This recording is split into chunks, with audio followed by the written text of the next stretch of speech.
Doctor Mohammad Yunus আসলে কতটুকু দেশের উন্নয়ন করেছে সেইটাতে তিনি বিদায় নেওয়ার পরে আমরা এখন অনেক গবেষণা আমরা দেখতে পাচ্ছি। হ্যাঁ, তিনি উন্নয়ন করেছেন, তবে সবার আগে নিজের প্রতিষ্ঠান, সবার আগে নিজের ব্যবসা, সেগুলোর তিনি ব্যাপক উন্নয়ন করেছেন। নতুন নতুন লাইসেন্স নিয়েছেন। একটা মানুষের বয়স একদম মৃত্যুর কাছাকাছি, তার আসলে আর কি প্রয়োজন আছে? তিনি নোবেল পুরস্কার পেয়েছিলেন। তিনি বাংলাদেশের একটি গণ অভ্যুত্থান পরবর্তী সরকারের প্রধান হয়েছিলেন। সেই মানুষটির আর কিছুর প্রয়োজন ছিল? সেই মানুষটির আর কিছুর প্রয়োজন ছিল না। কিন্তু ওই যে লোভ, এনজিও সেক্টরে চাকরি করলে নাকি বা ব্যবসা করলে নাকি খুব লোভ তৈরি হয়। শব্দটা উচ্চারণ করা যেত না। যারা নির্বাচনের কথা বলতো, মনে হতো যে তারা হয়তো অপরাধ করছে। এখন যেমনিভাবে দেখেন না, একটি সংঘবদ্ধ চক্র আমাদেরকে আক্রমণ করে, সাইবার অ্যাটাক, ঠিক একইভাবে ওই চক্র বাংলাদেশকে পিছনে নেওয়ার জন্য, বাংলাদেশ যাতে গণতান্ত্রিক ধারায় অগ্রসর না হতে পারে, একই চক্র ওই সময় নানানভাবে আমাদেরকে আক্রমণ করেছে। কিন্তু আমরা কোনোভাবেই আমরা থেমে যাইনি। সেলিম ভাই যেটি বললেন, ডক্টর মোহাম্মদ ইউনূস, হ্যাঁ, তিনি গ্লোবালি একজন পরিচিত ব্যক্তিত্ব এবং তার খ্যাতি থাকতে পারে। এনজিও সেক্টরে তিনি একজন সফল ব্যক্তিত্ব ছিলেন, কিন্তু দেশ পরিচালনায় ডক্টর মোহাম্মদ ইউনূস একজন ব্যর্থ ব্যক্তিত্বের নাম। তিনি নির্বাচন দিতে চাননি। হয়তো অনেকে বলবেন যে তিনি তো একটি ভালো নির্বাচন দিয়েছেন। দেখেন, নির্বাচন কিন্তু আদায় করে নেওয়া হয়েছে। নিশ্চয়ই আপনাদের মনে আছে, এনসিপির নেতা সার্জিস আলম, তিনি শুরুতে ধোঁয়া তুলেছিলেন ডক্টর মোহাম্মদ ইউনূসকে 5 বছর ক্ষমতায় থাকতে হবে, নির্বাচন ছাড়া 5 বছর ক্ষমতায় থাকতে হবে। এরকম একটি বয়ান সৃষ্টি করা হয়েছিল। যে সময় ডক্টর মোহাম্মদ ইউনূস তিনি ঈদের নামাজে গিয়েছিলেন, নিশ্চয়ই আপনাদের মনে থাকার কথা যে একটি দালাল গোষ্ঠী, আমার কাছে মনে হয় এটি পরিকল্পিতভাবে এই গোষ্ঠী আবিষ্কার করা হয়েছিল। তারা বলছিল, স্যার 5 বছর 5 বছর।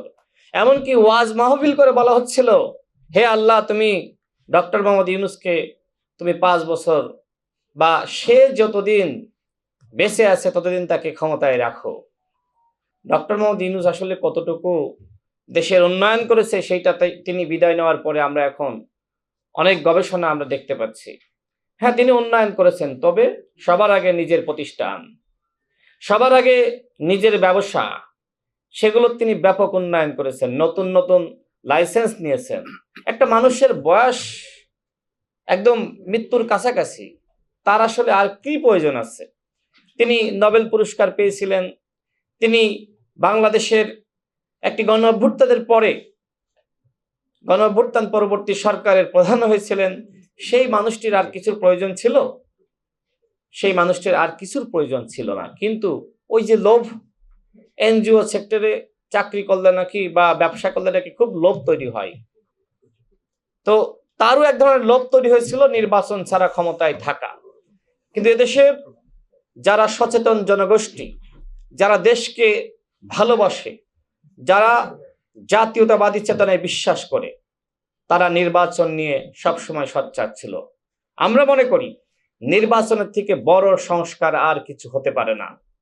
এমনকি এই চক্রান্তও অন্তর্বর্তীকালীন সরকারের কারুকারের মধ্যে ছিল, যাতে করে বাংলাদেশের বর্তমান মাননীয় প্রধানমন্ত্রী, বিএনপির মাননীয় চেয়ারম্যান জনাব তারেক রহমান যাতে বাংলাদেশে ফিরতে না পারে।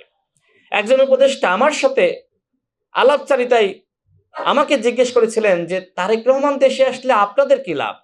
সেখানে প্রতিমন্ত্রী নুরুল হক নূর নিজেই উপস্থিত ছিলেন। সেই উপদেষ্টা হলেন তথ্য উপদেষ্টা মাহফুজ আলম।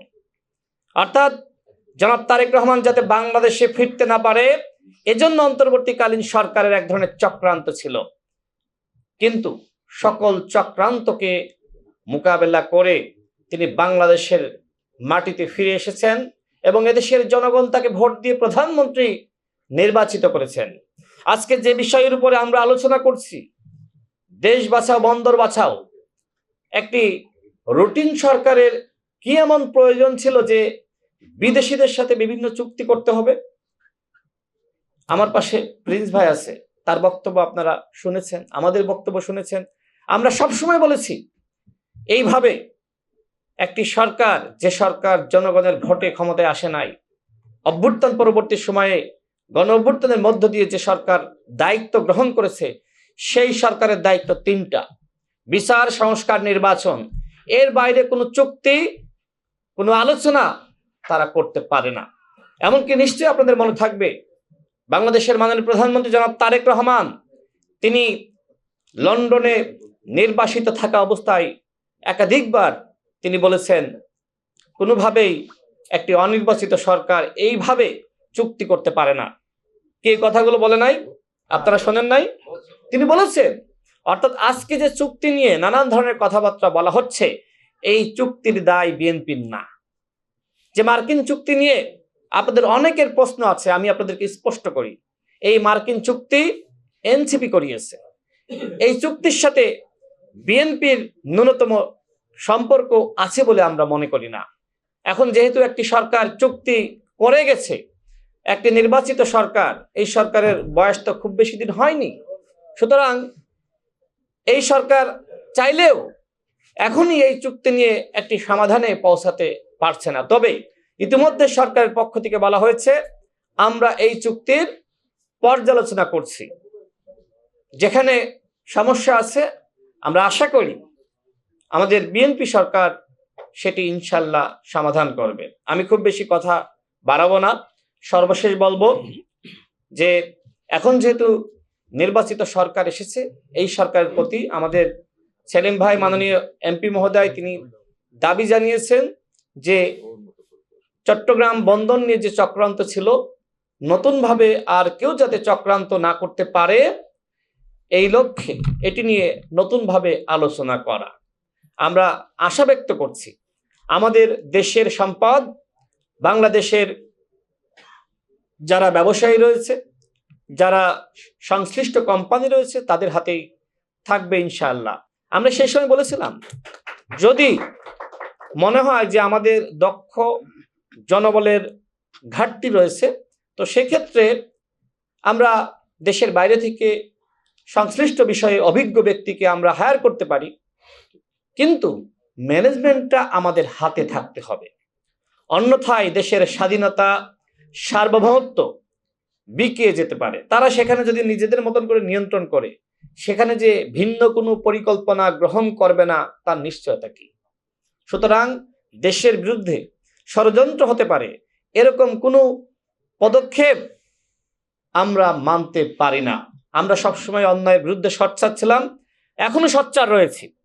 প্রিয় সাংবাদিক ভাইয়েরা, নিশ্চয়ই আপনারা লক্ষ্য করবেন, এখন আমাদের অপোজিশনে যারা রয়েছে তারাও গণ অভ্যুত্থানের শক্তি, তাদের প্রতি আমাদের শ্রদ্ধা রয়েছে, তাদের প্রতি আমাদের যথেষ্ট মর্যাদা রয়েছে।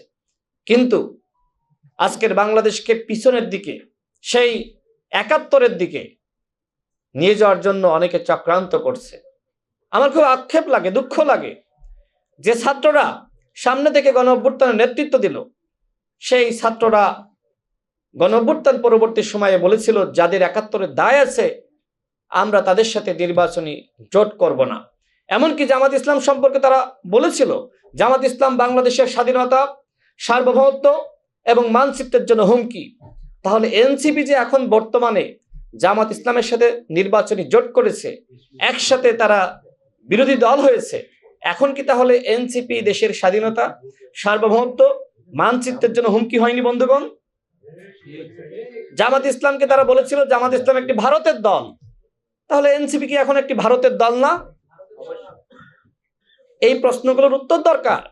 নিশ্চয়ই আপনাদের মনে আছে এনসিপি সম্পর্কে শহীদ উসমান হাদি, যে উসমান হাদিকে নিয়ে এখন এনসিপি রাজনীতি করছে এবং তারা দেখানোর চেষ্টা করছে উসমান হাদি এনসিপির পোস্টার বয়। সেই উসমান হাদি কি বলেছিল? সেই উসমান হাদি বলেছিল যে এনসিপি ৩টা অপরাধ করেছে। কি অপরাধ? প্রথমত, যেমনি ভাবে আওয়ামী লীগ ৭১-কে কুক্ষিগত করেছে, এনসিপি জুলাইকে কুক্ষিগত করেছে। 2 নম্বর বলেছিল এনসিপি দুর্নীতি করেছে। যে ছেলেটা মেজ ভাড়া দিতে পারতো না, যে ছেলেটা খাইতে পারতো না, সে এখন কয়েক কোটি টাকার মালিক। এনসিপি দুর্নীতিতে জর্জরিত, এই কথা বলে নাই। এমনকি 3 নম্বর তিনি বলেছেন যে এনসিপি জাতীয় ঐক্য বিনষ্ট করেছে। আজকে যে সময় আপনি শহীদ উসমান হাদিকে কেন্দ্র করে রাজনীতি করবেন, আর আপনি উসমান হাদি আপনাদের সম্পর্কে যে বক্তব্য রেখে গেছে সেটির ব্যাখ্যা দিবেন না, এটি তো হতে পারে না। জামাত ইসলামের সাথে নাকি আপনারা সংস্কারের জন্য জোট করেছেন, অথচ আপনারাই বলেছিলেন সংস্কারের নামে জামাত ইসলাম ধোঁকাবাজি করছে। তাহলে আজকে কি এনসিপি এবং জামাত মিলে ধোঁকাবাজি করছে না? আজকে কি তারা জোট করে দেশের বিরুদ্ধে চক্রান্ত ষড়যন্ত্র করছে না? সুতরাং এই সকল চুক্তি, এই চুক্তিগুলো ডক্টর মোহাম্মদ ইউনূসকে দিয়ে এনসিপি এবং জামাত করিয়েছিল শুধুমাত্র ক্ষমতা আসার জন্য। বিএনপি এই সকল চুক্তির সাথে ন্যূনতম জড়িত নয়। বিএনপি দেশের জনগণকে ভালোবাসে। যে দলের নামের সাথে জাতীয়তাবাদ রয়েছে সেই দল কি দেশের বিরুদ্ধে চক্রান্ত করতে পারে বন্ধুগণ? বিএনপি সবসময় জনগণের সাথে ছিল। আর জামাত ইসলাম জনগণের বিরুদ্ধে গিয়ে তারা গণহত্যায় সামিল হয়েছিল। মানুষ এখন প্রশ্ন তুলছে, 71-এর গণহত্যাকারী দল যদি বাংলাদেশে এইভাবে অপোজিশন হতে পারে, রাজনীতি করতে পারে, নির্বাচন করতে পারে, 24-এর গণহত্যাকারী দল আওয়ামী লীগ কেন রাজনীতি করতে পারবে না? দুঃখ লাগে। মানুষের এই প্রশ্ন তো যথার্থ। কিভাবে আজকে বাংলাদেশে জামাত ইসলাম রাজনীতি করার সুযোগ পেল? এই দলটি টোটালি একটি মুনাফিক দল। আজকে সংস্কারের নামে ভাওতাবাজি করছে, সংস্কারের নামে প্রতারণা করছে। বাংলাদেশে যদি ন্যূনতম সংস্কার হয়, হয়তো আপনারা যা প্রত্যাশা করছেন হয়তো পুরোটা করা সম্ভবপর হবে না, কিন্তু এই বাংলাদেশে যতটুকু সংস্কার হয় সেটা বিএনপির হাত ধরেই হবে ইনশাআল্লাহ। changeTV.press, এক ফোঁটা হলুদও নেই।